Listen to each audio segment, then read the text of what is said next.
Hey everyone, today I'll show you how to make a transparent wall in Minecraft. Cool, right? A one-way wall.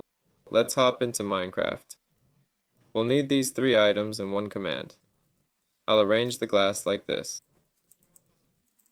Let's say, here.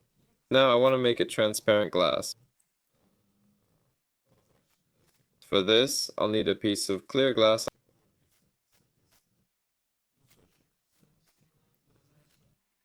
I'll place glass here, put a map here, and get this map.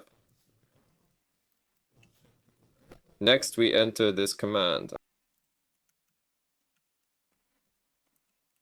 I'll leave it in the description.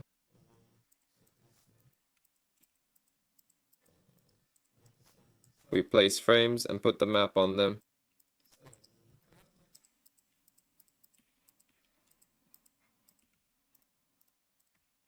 There, as you can see, oh,